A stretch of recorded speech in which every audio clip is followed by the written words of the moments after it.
This is a quote from Jett Lawrence in a recent interview with regards to balance. Balance is really key with a motorcycle. Balance is 50% of the whole riding thing, but you need your balance 100% because if you're off balance anywhere, it could end badly. If you're unbalanced in the whoops, you could end up sideways, start cartwheeling and injure yourself. Or if you're off balance in a rut, you could jump off the track into something and I guess end up getting hurt that way. For those of you that are new to the channel, my name is Andrew Hammer. I've helped hundreds of riders and racers from around the world get race fit and race ready. Now, as with a lot of these professional rider interviews, they don't leave much for us to be able to actually implement and take and go and implement at the track or implement at the gym. With regards to balance, it's very vague. So how do you actually improve your balance and improve your riding and get better results on the weekend? I'm going to break it down into three areas.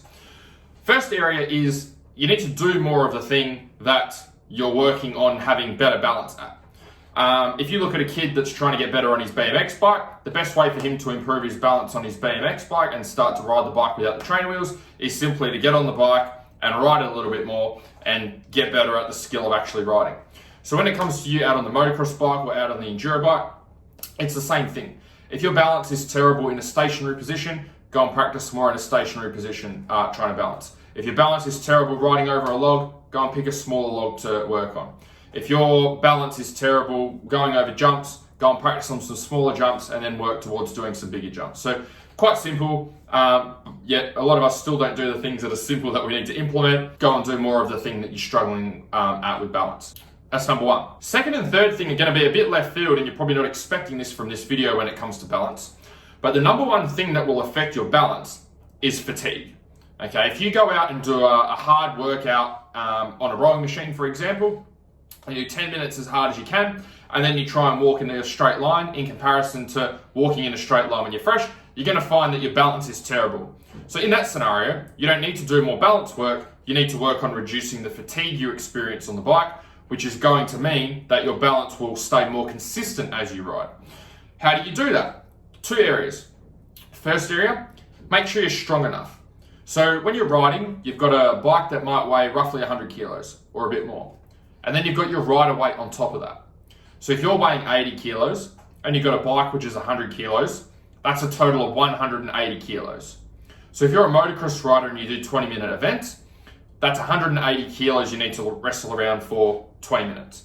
If you're doing enduros which go for 3 hours, that's 180 kilos you need to wrestle around for a period of 3 hours. So the stronger you can get yourself, the lighter the bike will feel. And the lighter you can get the bike to feel, the less energy you'll use while you're riding.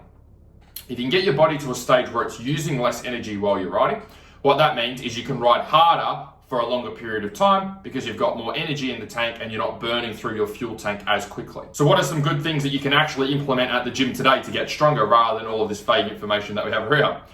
Best strength movements to use to start with can be things like deadlifts, back squats, overhead presses, bent over rows, bench press, all with a barbell. It's okay, so a weight bar with weights on the end. And the reason these movements are so great is they get our body working together as a unit from head to toe. Okay, if we're doing these movements correctly, most of our muscles from head to toe are working together in one big system to be able to move the weight. And that's what's happening when we go and ride on the weekend. And that's why riding's so hard, because we have all of those muscles working together as one system from head to toe. So there's some movements for you to start with strength-wise. The next area, though, to reduce fatigue is the cardio and the conditioning component. So cardio and conditioning allows you to maintain a certain intensity for a period of time. So if you're very strong but got terrible cardio, the bike might be easier for you to muscle around, but you can't muscle it around for very long.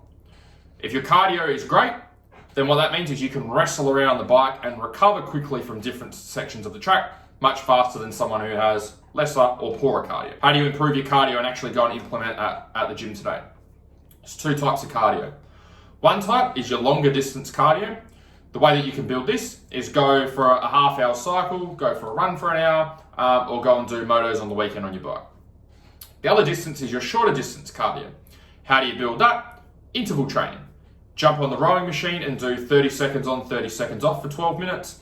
You could do a minute on, a minute off for 20 minutes, depending on your ability. But with interval work, we want to be anywhere in the 10 to 20 minute range. Any shorter than that, and we're not getting the most bang for our buck with the amount of time that we're spending training, any more than 20 minutes, and the intensity starts to drop off, and we're losing the effectiveness of building that shorter cardio system. So quick recap. Number one, improve your skills. The more you can improve your skills and spend time doing balance work, the better your balance is going to get.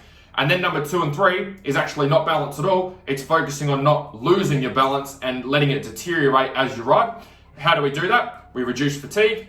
How do we make that happen? We go and work on our strength. We go and work on our cardio so that we can be more consistent with our skills from start to finish.